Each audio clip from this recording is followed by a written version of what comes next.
no es que tienes que bajar el nivel para las mujeres.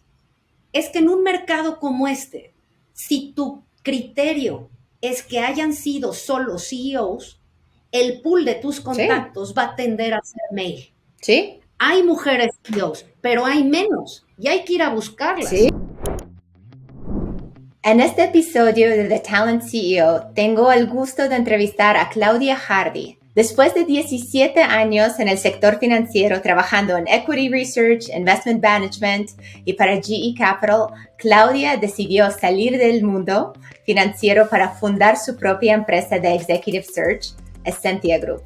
A través de este cambio, Claudia también descubrió su pasión por promover la diversidad de género en todos los niveles de participación de mujeres en el sector corporativo, financiero y económico. Claudia, cuéntanos un poquito de qué es lo que te precipitó a esta decisión y sobre las organizaciones a las cuales estás liderando o apoyando para promover la diversidad de género. Hola, bueno, primero muchas gracias por invitarme, gracias Vera y gracias, bueno, a quienes nos estén escuchando. Em, en mi trayectoria te puedo decir que los primeros 17 años que me dediqué a todo el tema de inversiones prácticamente, nunca estuve involucrada en el tema de mujeres. Realmente yo pensé y estuve en Estados Unidos y en México en un sector donde se promovía mucho la idea y se promueve que la meritocracia es lo que te va a llevar hacia arriba. Y yo de verdad creí que eso realmente era lo que premiaba en las organizaciones. Sin embargo, me di cuenta, y esto empezó a pasar y tiende a pasar en la vida de muchas mujeres, no necesariamente solo mujeres, pero de personas que empiezan a dedicar más tiempo fuera de la oficina que a estar en los horarios del sector financiero de hace 15 años, que eran y tienden a seguir siendo horarios muy extendidos donde realmente tener otras ocupaciones muy fuertes fuera del trabajo es muy difícil compaginar. Esto, después de estar en estas posiciones, muy interesantes también porque empecé a liderar equipos de hombres, de mujeres, y empecé a ver cuáles son las situaciones en los corporativos y las instancias donde empiezas a perder mujeres muy talentosas y muy capaces, en qué fase de su carrera empieza a pasar. Entonces me empiezo a dar cuenta, mientras más arriba llego yo en el tema corporativo, y creo que también me empiezo a dar cuenta que no es un tema de el glass ceiling, como se llamaba hace unos, o se sigue llamando, sino como McKinsey lo llama, es el broken rung. ¿Qué pasa en las carreras de las mujeres? En los mismos años donde empiezan las promociones y empiezas a destacar liderando equipos, tanto hombres como mujeres, coincide con los años donde las mujeres y los hombres, bueno, tienden a ser padres. Y entonces es notorio, y hay mucha estadística que lo demuestra, que empieza a haber un diferencial salarial importante y un diferencial de puestos importante. Todo esto me empiezo a dar cuenta. Eh, Pasó algo personal, tuve mi primer hijo en ese entonces, ya habiendo tenido una carrera importante en el sector financiero, y decido que yo tengo que trabajar en mis propios términos en el sentido de cuál es la vida que quiero tener y no necesariamente cuál es el trabajo que quiero tener. Y cómo puedo hacer compatible estas distintas áreas de mi vida. Y empecé a ver que no era un tema que solo me afectaba a mí, sino a muchas mujeres y a muchos hombres también, pero a muchas mujeres con las que yo trabajaba y a las que mentoreaba en los distintos niveles de la organización y sobre todo a niveles que empiezan a dirigir equipos, que coincide con etapas de la maternidad. En ese entonces no había necesariamente temas de flexibilidad en el trabajo. Entonces, regresando a tu pregunta, eso fue un parteaguas en mi vida personal y también en mi carrera, donde entonces decido fundar esta empresa con dos socios de Executive Search. No es que yo viniera de recursos humanos. De hecho, uno de mis socios pensó que yo le podría poner la empresa en México a través de la experiencia directiva que yo tenía. Y se me hizo buena idea en ese momento, que yo tenía 40 años, ya pueden hacer un poco el cálculo de cuántos tengo ahora, pero bueno, que pensé que si emprendía en ese momento, podía siempre regresar al sector financiero por la trayectoria que tenía. Eh, Afortunadamente, ha sido muy, eh, ¿cómo te puedo decir? Muy emocionante este camino. habla mucho a las pasiones que tengo de incentivar al talento y que las mujeres sigan subiendo. Y en ese camino, también en esa misma época, fundé una asociación que se llama Consejo de Empresarias y Ejecutivas, con varias amigas del IPADE, donde hice la maestría. Luego me fui a hacer un diplomado de género en el Flaxo. Me involucré en International Women's Forum, que es una organización internacional de mujeres. Participé en el Fellows Program, Programa Internacional de Directivas, y una de las últimas temas que he estado haciendo, como hemos hablado tú y yo antes, que es un hobby, pero pues es una pasión realmente, es ser presidenta de la campaña internacional 50-50 Women on Boards, que es una campaña para incentivar que haya más mujeres en consejos, donde el tema en México es verdaderamente incipiente y hay mucho que hacer.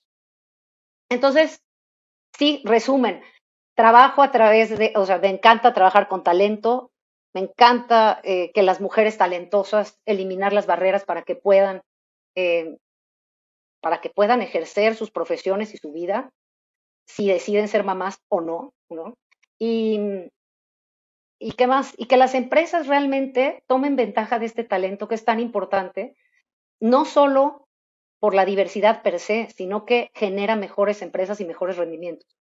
Creo que eso es bien importante, que a nivel directivo eso se empiece a tomar más en cuenta en México. No es un tema solo porque vale la pena tener equipos diversos y tener ideas distintas, sino que esto repercute en el bottom line de las empresas.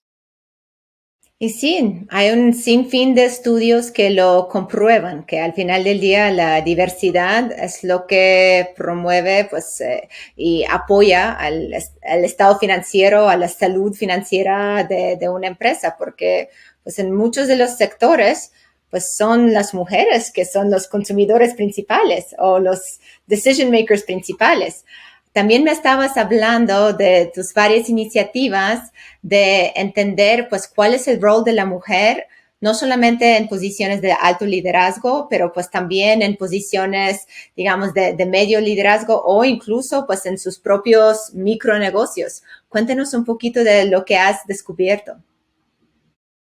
Mira, es bien interesante, esto no solo pasa en México, pasa en muchos países, excepto los países nórdicos y algunos países en Europa, ¿no? Donde acá en México, tanto en las universidades como en las fases iniciales corporativas, y esto depende del sector, pero tiende a haber muchas mujeres. Hay muchas mujeres preparadas en México. Entonces, y con maestrías también. Entonces, en la base de las pirámides corporativas hay prácticamente 45 a 48% mujeres. En algunos sectores hay menos, sectores que tienden a ser principalmente masculinos en México. Y en otros países también, como el sector de infraestructura o ciertas ingenierías, que eso poco a poco ha cambiado. Pero bueno, la base de la pirámide ahora sigue siendo prácticamente equiparable mujeres y hombres. Cuando empiezas a subir la base, es impresionante, y hay un estudio muy interesante que hizo McKinsey, que se llama Women Matter, que salió hace 2 años, y realmente empiezas a ver cómo empieza a haber menos mujeres. Empieza a haber menos mujeres en las promociones y o sea, el estudio se llama, no, una ambición, dos realidades. No es porque las mujeres no sean ambiciosas, porque estadísticamente tienen una ambición similar, es que unos llegan y otros no. Y entonces, mientras vas subiendo esa pirámide corporativa, cada vez vas menos y más mujeres para que al nivel C-Level en México, que es reporte a dirección general, ya nada más hay 9% mujeres. Entonces tienes una reducción de 45% de la fuerza laboral inicial, a 9% de mujeres al C-Level y a 2% de mujeres ya a nivel de CEOs. O sea, y esto es en la base y es en la muestra que tomó McKinsey, pero eso todavía es menos que muchos otros países en Latinoamérica. Es multifactorial. Nuestro país en particular tiene un tema, ¿cómo te podría decir?, social, en el cual hay cierto estigma asociado a que si la mujer trabaja fuera de la casa, sufre su matrimonio y sufren sus hijos. No lo digo yo, son estadísticas eh, también presentadas en el reporte de McKinsey, pero estas son de la Organización Internacional del Trabajo, me parece. donde si la mujer trabaja fuera de su casa, se percibe tanto por hombres como mujeres que sus hijos lo resienten. Y que si gana más que su pareja, entonces la relación lo resiente. Y esas estadísticas son más fuertes en México que en otros países. Aunado esto a lo que todos ya sabemos, que lo que se refieren a doble carga es mucho más fuerte también en términos de horas para las mujeres en México que en otros países en Latinoamérica, que son prácticamente, y no recuerdo el dato exacto, pero literal son como 3 veces más las horas que gastan las mujeres en trabajos o sea, fuera de su labor profesional en temas de crianza y casa, que lo que destinan los hombres. Entonces, realmente, sí hay mucho por hacer ahí, porque eso te refleja mucho también por qué pasa el peldaño faltante de por qué las mujeres no suben. Entonces, hay mucho que hacer en términos de atracción, retención y, bueno, promoción y retención de las mujeres en el trabajo. Sí, porque pues hoy en día imagino que en Essentia Group la gran mayoría de los placements, de los C-levels, de posiciones en los consejos, siguen siendo hombres. Y mientras del otro lado sabemos que hay mujeres calificadas que tienen MBAs, que tienen la preparación, ¿qué crees que está pasando? ¿Por qué como porque ahora estamos hablando de las mujeres que sí llegaron como a este nivel de liderazgo, que sí han estado en otros boards a lo mejor, que sí están formando sus propias empresas, pero ¿por qué seguimos teniendo un porcentaje de consejeros consejeros de las empresas tan bajo en términos de mujeres? Mira, yo creo que hay varios factores que explican esto. Primero, en México, las empresas listadas en el mercado de capitales y en México también se lista la deuda, o sea, son relativamente pocas. En México, hace el año pasado, más o menos, las empresas eran 130 en el mercado de capitales. Son muy pocas. Y los consejeros independientes también, como porcentaje de esos, son 28%, si mal no recuerdo el dato. Esto se compara con niveles de consejeros independientes en el mercado, por ejemplo, en el S&P 500, de 85-90% de consejeros independientes. Entonces ahí empieza el primer factor, que muchas de las empresas, primero hay pocas empresas que requieren de consejos. Hay consejos familiares, pero realmente no necesitas reportarlo, no tienes una regulación que te exija como tal tener consejeros independientes y consejeros, una estructura de consejo institucional. Entonces, digamos, están todas las empresas listadas, que son mucho menos que en otros países en Latinoamérica, no se diga Brasil, pero comparado con Europa y Estados Unidos. Entonces, tienes menos espacios de consejeros. De esos, tienes pocos consejeros independientes. Y luego, en México, ha sido tradicionalmente un grupo, los dueños de las empresas, llaman como consejeros independientes a gente que conocen, que a su vez son dueños de otras empresas. Y esos han tendido a ser principalmente hombres en México. Entonces, la realidad del mundo corporativo de cierta edad en México era que la mayoría eran hombres, porque también para estar en un board exigían o querían que alguien hubiera sido CEO de alguna empresa. Y como los datos que tenemos, que solo 2% o 3% en México, dependiendo de la base que tomes, pero muy pocas son CEOs y muy pocas son directoras de división, porque en el C-level también hay bien pocas. Entonces, estadísticamente tienes a través de tus redes de contacto menos personas que si los consigues a través de esas redes, que fueran mujeres. Entonces, tienes varios factores. Ni están en las redes de los señores tomadores de decisiones, ni de los dueños de empresa, y no es porque ellas no tengan la capacidad, sino que los filtros para entrar eran las redes de contacto y también que hubieras ocupado cierto puesto de CEO en una empresa o que ya hubieras sido board member en otra. Entonces, ¿dónde está la entrada si no eres dueña? Porque hay pocos independentes. Entonces, y de los independent board members, las mujeres son solo el 3% de los 2,600 que hay. O sea, son poquísimas, ¿me explico? Entonces dices, ¿y cómo se puede cambiar? O sea, yo creo que hay Primero hay un cambio generacional en México bien interesante en las empresas mexicanas grandes que son las listadas. Y desde luego en las multinacionales hay mucho talento promovido ya y diverso, no solo en mujeres, o sea, talento más diverso. En México la primera diversidad sigue siendo, no primera diversidad, la más común tiende a ser ahora todavía el de las mujeres, porque no somos más, ¿no? Estamos 50% en la base de la pirámide. O sea, entonces, sí creo que hay cierta apertura, pero no porque seamos mujeres en particular, sino porque realmente traemos un punto de vista, ya sea por expertise, que también lo puede tener el hombre es expertise, pero tal vez venimos de otro tipo de industrias, tal vez venimos de otro tipo de exposición multinacional y realmente la innovación, la creatividad y la parte de ser independiente en un consejo viene muy útil y se dan cuenta los consejeros, la nueva generación, digo, de los dueños. Realmente aprecian tener al mejor talento y eliminar esas barreras al talento. Entonces creo que sí está cambiando y aparte hay una megatendencia de diversidad de género, o sea, de diversidad en general. Y te digo megatendencia porque sí creo, y que las multinacionales lo están aplicando en sus subsidiarias en México, que está permeando en las empresas muy grandes mexicanas, porque ellos tienen que competir con estas multinacionales. Tienen que competir, hablando de talento, por el mejor talento.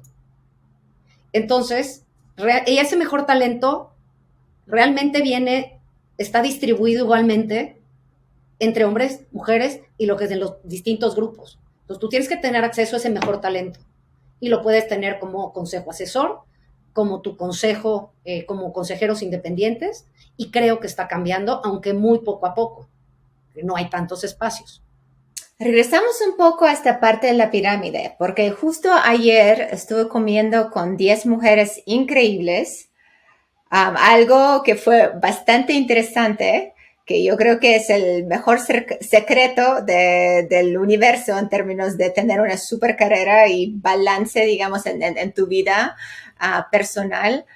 Muchos de ellos fundaron sus propias empresas para hacer sus propias reglas, para poder definir sus horarios, no tener que como reportar a alguien más, pero realmente crear empresas distintas. O no es que trabajan menos, yo creo que trabajan probablemente incluso más, porque tú más que nadie entiendes la responsabilidad de manejar tu propia empresa. Sin embargo, controlan mejor su agenda, controlan mejor pues el día a día para poder balancearlo con su vida como esposas, como madres, como mujeres.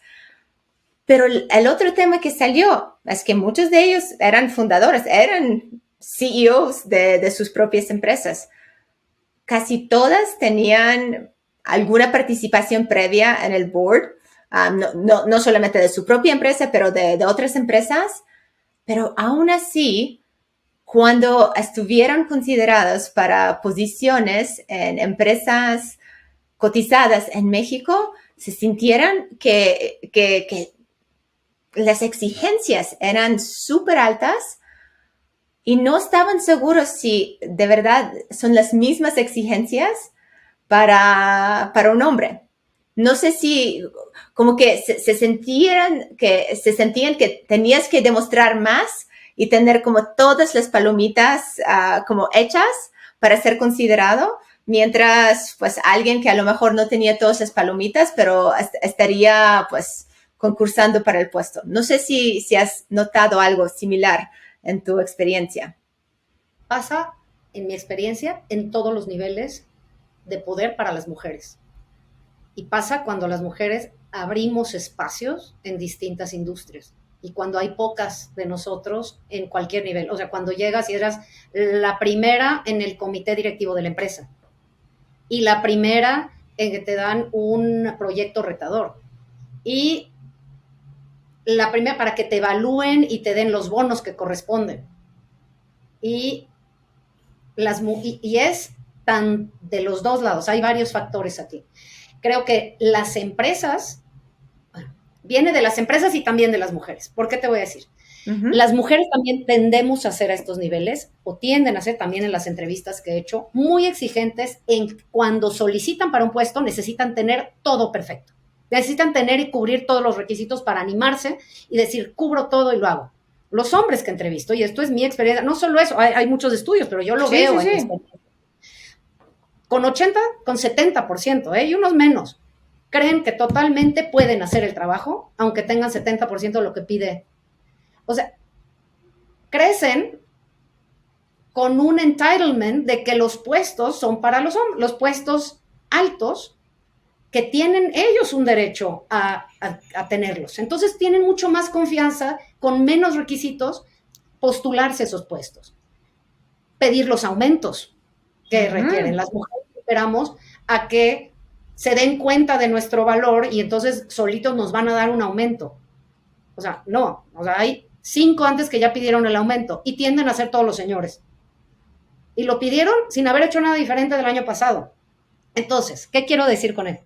Sí primero somos mucho más exigentes las mujeres, pero también cuando entras a puestos altos, y lo veo cuando están escogiendo mis clientes, CFOs, Chief Technology Officers, las mujeres que llegan traen unas capacidades impresionantes. Y probablemente CVs, no sé si necesariamente mejores, pero muy comparables y muy buenos a nivel, ¿cómo te puedo decir? A nivel corporativo.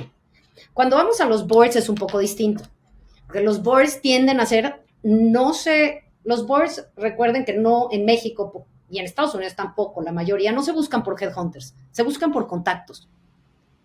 Y contactos también de confianza, porque si eres una empresa familiar, estás abriendo tu empresa a independientes, o sea, vas a tener la visión de un independiente allá adentro que no tenías normalmente. Entonces tienes a esta persona independiente, digamos, no, ¿cómo te puedo decir? Así fácil para ellos no es. Entonces tienden a ser, y los requisitos, y esto pasó mucho en Estados Unidos hace unos años, o sea, los requisitos tienden a ser, pues que haya sido board member en una empresa de tantos millones de dólares. Bueno, si ese es el requisito, 95% de mi pool de mujeres se me elimina. Entonces, sí es mucho más duro porque en ese pool que tú estás pidiendo de requisito hay mucho menos mujeres, de facto, porque muchas, en términos del pool mexicano, no han, o sea, en términos estadísticos, no han tenido ese rol que tú quieres bajo tus premisas para que sean board members. ¿Sí me explico? Entonces, ¿qué ha pasado? Dicen, yo quiero mujeres. Bueno, no es que you lower the bar, nada más empiezas a buscar, a decir, a ver, la realidad de este mercado es que si quiero una mujer, esa por ejemplo que no llegó a ser CEO, pues seguro estaba manejando una división importantísima, o seguro era CFO o Chief Legal Counsel, y podría ser buenísima para el comité de auditoría. No tiene que haber sido CEO. Entonces, y si sí fue CEO también, es bien importante el tema del networking. A los boards no se llega por listas, a los boards se llega por network. Y las mujeres tenemos que hacer estas redes de contacto con los que hoy están en los boards, que tienden a ser, como decíamos, 98% señores en términos de los independientes. Entonces, porque nos van a referir, y si no estamos en esas redes, no saben de ti. Claro. Pues mira, mi primera pregunta fue, no es cuestión de ni siquiera bajar, digamos, los criterios o bajar los requisitos. En términos de cómo se hace la decisión, es como hacerlo equiparable, porque como tú bien dices, si estás utilizando el servicio de headhunting, también te ayudan a poner como todos los CVs, compararlos, etcétera, asegurar que estás tomando una mejor decisión. Si estás haciendo tu búsqueda por tus contactos, probablemente vas a priorizar hombres de confianza, quienes están en tu red, que a lo mejor no tienen la misma experiencia de estar en tantos boards o tener como estas mismas habilidades o haber liderado pues una empresa.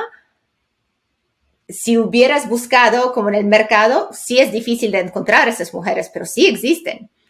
Pero tomas el shortcut de la persona de confianza, ¿verdad?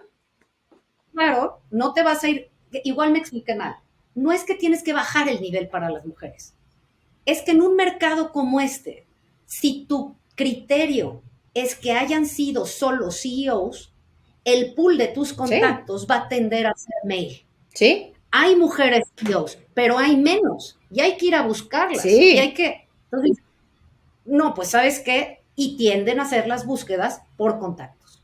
¿Ok? Entonces dices, bueno, no es lowering the bar, pero también es decir, oye, ¿qué tal que para el Chief Technology Officer no necesito a quien haya sido el CEO o la CEO de esta empresa, necesito a quien haya sido Chief Technology Officer? Bueno, entonces ya amplía tu base. Y cuando dices, muchos te dicen, oye, quiero que haya estado en 5 consejos. Pues, ¿qué crees? Que las mujeres en México no han estado en 5 consejos, tienden a ser más hombres.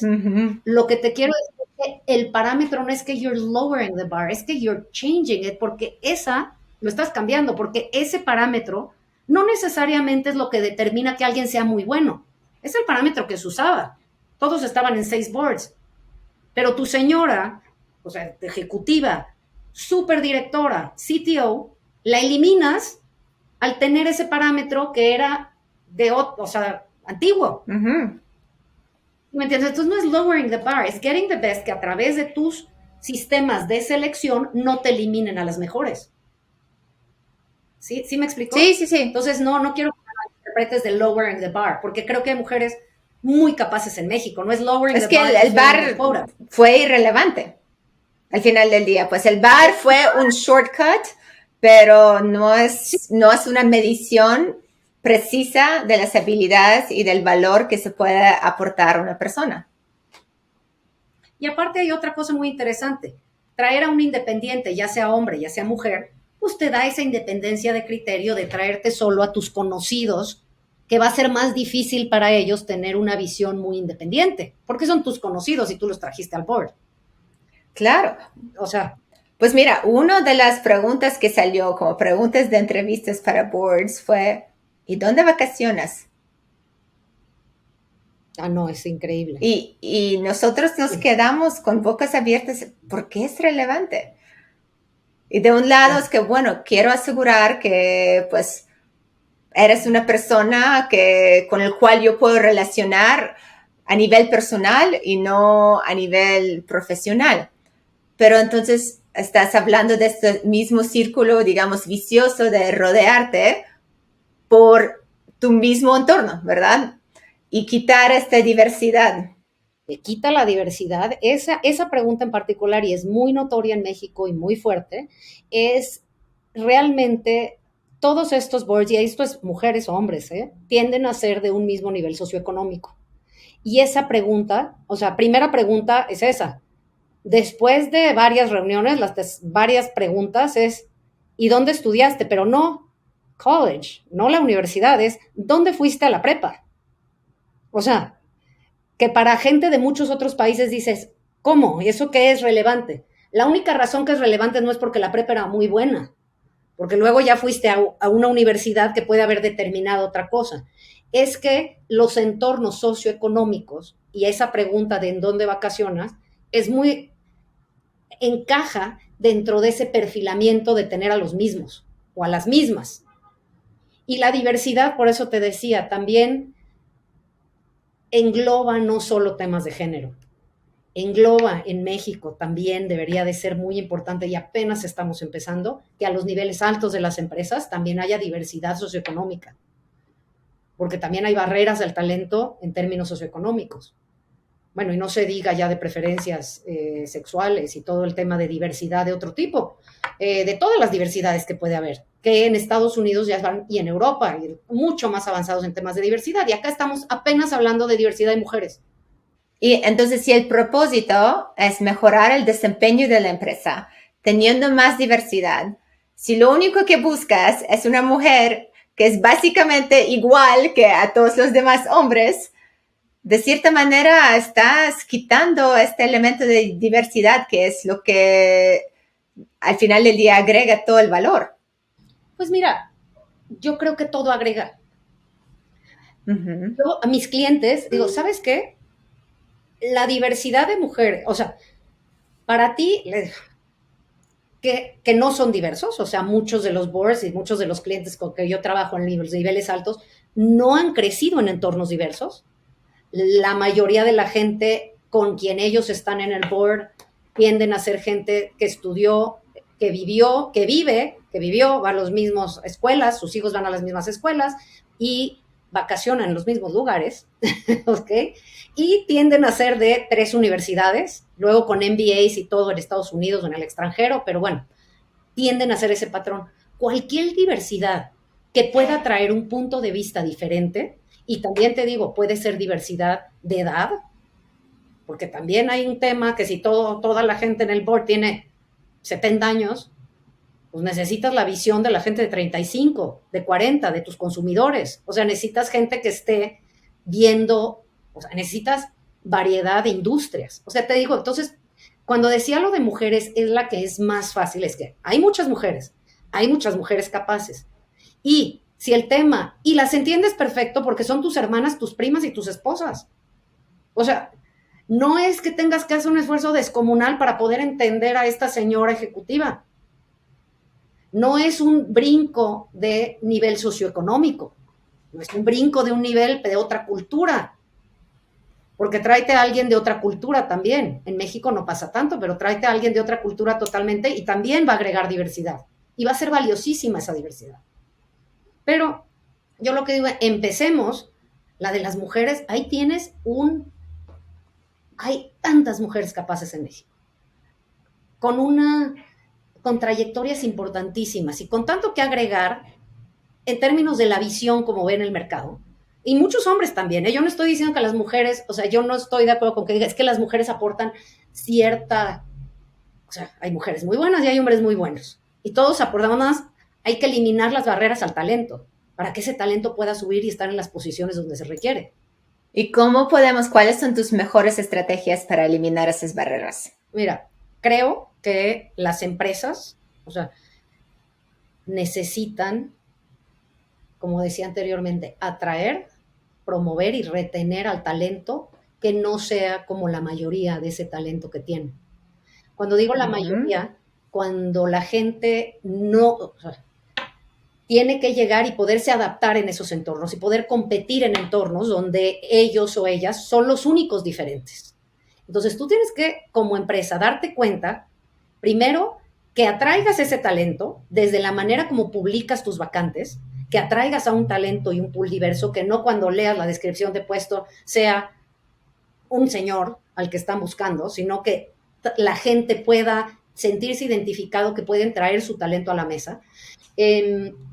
Porque creo que hay una conciencia cada vez más en mercados tan competitivos como los que tenemos, que el talento es uno de los elementos cruciales para competir. Y si no tenemos ese talento y lo podemos retener, ese talento se te va al mercado, ¿no? Se va donde pueda crecer. Algo que comentaste que se me hizo interesante es que muchas de las mujeres que fundaron sus empresas, las que comentabas ahora, que eran similar a mi situación, que por qué fundan las empresas, no es porque tenías la cosquilla de siempre voy a ser emprendedora, que sería muy válido. Hay gente que siempre quiso ser emprendedor o quiere ser emprendedor y lo quiere intentar, pero que el móvil sea porque necesito flexibilidad de muchas de nosotras. Entonces dices, el mundo corporativo pierde ese talento, y de hombres y mujeres, ¿eh? Ya yo creo que también es una cosa de generacional. O sea, pierdes ese talento porque no entiendes qué es lo que necesita. No entiendes qué es lo que necesita y no les preguntas, no estás preguntando qué es lo que necesitas y qué necesito para retenerte y por qué te estás yendo. Y no es la compensación normalmente. Y a niveles altos ya no es la compensación. O sea, es qué les estás dando tú, qué valores tiene tu empresa, en qué cree tu empresa, para que retener ese talento, que es quien realmente va a hacer que tu empresa pueda generar lo que necesitas. Entonces es importantísimo, o sea, el talento siento que debe de estar, y ya lo están haciendo muchas empresas, a nivel estratégico. No es el área recursos humanos, no es pagar la nómina, o sea, y hacer números de vacaciones y tal. O sea, es talento, es cómo voy a competir en un mundo mucho más complejo, y el talento, que lo que cuesta, primero conseguir el talento y luego todo lo que lo entrenaste a ese talento, lo entrenaste y todo para que se te vaya porque no tiene flexibilidad, Dices, pues qué tal que empezamos a ver, y hay un factor que me parece bien interesante, que acá en México cuesta mucho trabajo para las empresas. Si alguien necesita flexibilidad, que decimos, ¿cuáles son unas políticas que serían muy valiosas, que son muy valiosas? Políticas flexibles, yo te diría Ujú, que paternity leave, porque creo que tanto mujeres como si en el momento que tienes paternity leave equiparas la cancha para que en las parejas tanto hombres como mujeres puedan compartir esa carga de la crianza y la casa. Entonces me parece muy importante. Las guarderías cerca, las facilidades de guarderías cerca de los ambientes laborales o de los entornos, me parece importantísimo. Facilidades para que la gente ujú, pueda desempeñarse en su trabajo. Pero lo que quería decir en ese tema de flexibilidad, como funciona en muchas empresas ahora, es que le das flexibilidad tiende a ser, oye, esta persona va a tener un bebé. Entonces necesita cierta flexibilidad y te pide flexibilidad. ¿En quién recae que se haga lo mismo que se tiene que producir? Entonces tú vas a tener a alguien que está legalmente fuera 2 meses, ¿no? Y luego, si quieres tener tus políticas, esa persona necesita un año, pues les das unos 6 meses. ¿Quién cubre eso mientras? Y las empresas realmente tienen que pensar que no es responsabilidad del jefe o la jefa, porque como está ahora es, ¿dónde están los incentivos? Tú vas a tener una persona, una mujer, que puede, o alguien que necesite cuidar a sus papás, que necesite flexibilidad. Los incentivos para un jefe no es tener esa persona, porque tu equipo y tú vas a tener que subsidiar ese espacio. Entonces, ¿a quién vas a contratar y vas a tener en tu equipo? ¿A quién puede estar full time? ujú, Entonces, ese tema de flexibilidad se lo cargas al jefe del área. En vez de que toda la empresa subsidie e invierta, y cuando digo invierta es entonces, ¿qué vas a hacer? Pues les tienes que poner, cuando esa persona se vaya, tienes que poner o part-time people o alguien que pueda entrar al quite para que no recaiga todo eso en un jefe que tiene que tomar la decisión, que es como está ahora en las ujú, empresas. ¿Me explico? ujú, ¿Quién va a ujú. querer tener gente que necesite flexibilidad cuando la flexibilidad recae en el jefe o la jefa? ¿Sí me explico o no? Sí, sí, sí, porque al final del día, pues es el instinto de sobrevivencia. Si a mí no me mueven como los KPIs que tengo que entregar y ahora voy a quedarme con un recurso menos, ¿cómo vas a promover como una decisión racional de este jefe en quien quiere contratar? Sí, o de esta jefa va a decir, y esto te puedo decir jefas, o sea que yo tengo varias amigas que son directoras y si recae en ti la decisión, normalmente a quién vas a tener en tu equipo. Y pongámosla a nivel muy micro, a quien pueda estar trabajando ahí full. Porque tengo muchas amigas que me dicen, sí, también la señora o la joven que se va a ir por maternity leave y todo, va a trabajar full porque es súper dedicada. Y yo decía, sí, soy súper dedicada, pero no hay manera que yo pueda producir lo mismo en 6 horas, supongamos que se vuelve flex y trabajo, o 8 horas que lo que trabajaba en 12 o en 4 o en 5, por más eficiente que yo sea, porque los otros también son eficientes. Lo que Ujú, quiero decir con esto es que hay que distribuir esa carga de la flexibilidad para hacerlo factible. O sea, hay políticas a nivel internacional en empresas de avanzada donde sí, donde no recae, donde la empresa invierte para que esto sea posible. Donde ponen, o sea, hay temas de legislación también que son difíciles de poner a gente interina, pero por lo menos, o sea, los KPIs no le cambian a la persona, pero por lo menos tienes ayuda para ver cómo va a cumplir eso. Y eso sí lo haría más factible, la verdad, que la gente se animara a retener al talento que necesita en cierta fase de su carrera flexibilidad. bueno, entonces, Claudia, a qué empresas o a qué CEOs recomiendas a través de toda tu carrera en Essentia, en tu carrera profesional, a quién recomiendas como role models para atraer el talento top, para retenerlo con políticas de flexibilidad, para realmente buscar diversidad de opinión? Mira, creo que American Express mm, me parece que tiene políticas a nivel internacional muy de avanzada para la diversidad, para atraer, promover y retener la diversidad, y la diversidad en todos sus sentidos. Y tienen programas bien fuertes para poderlo hacer, y la escala para poderlo hacer, y para poder invertir en que esa diversidad pase. Y está en la agenda de los CEOs.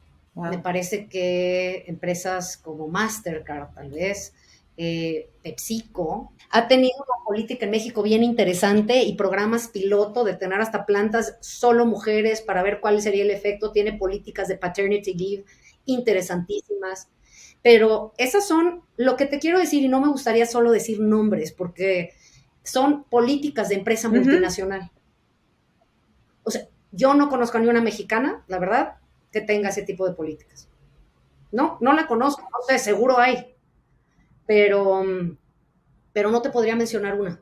Y si quisiéramos, como CEOs de empresas, como hombres, como mujeres, promover la diversidad de género, ¿dónde podemos buscar más información sobre ti y sobre las organizaciones a las cuales estás liderando? Mira, yo creo que hay una organización que podría servirles mucho, que es el Centro de Investigación de la Mujer en la Alta Dirección, del IPADE. ¿Por qué? Porque hizo un esfuerzo multiuniversidad, multiinstituciones, en donde varias universidades participaron, para lanzar una red de consejeras y expertas, que es prácticamente un listado de mujeres expertas en sus campos y listas, muchas de ellas, para ser consejeras. Entonces, es una fuente muy interesante, y eso pueden entrar a la página del CIMAD, del IPADE, y ahí literal escribes y te dan la información de qué pasos necesitarías para encontrar el tipo de consejeras y expertas que necesitas.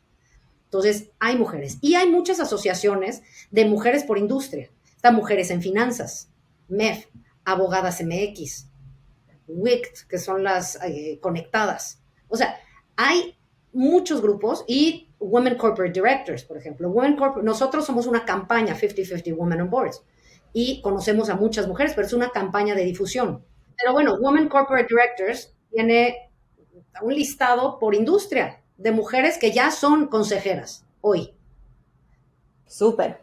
Pues muchísimas gracias, Claudia, por tus sugerencias, por todo el camino que nos has mostrado a través de tu propia trayectoria y tu liderazgo persistente en varias organizaciones para promover la equidad de género. Esperemos que 2023 sí va a ser el año que va a mover la aguja. Muchas gracias. Déjame decirte, Vera, no va a ser el año que va a mover la aguja. Esto no es un sprint, es un maratón. Entonces, ningún año va a mover la aguja. Pero con que, de verdad, todos los días trabajemos un poquito en esto, se va a mover la aguja, y ojalá se mueva para que la generación de nuestros niños de verdad tengan un mundo corporativo en México mucho más equitativo. Muchas gracias, Claudia. ¿Tienes alguna experiencia relacionada con este episodio que quieras compartir? ¿Quieres que hagamos alguna pregunta concreta en próximos episodios? Deja tus comentarios abajo. Gracias por tus ideas.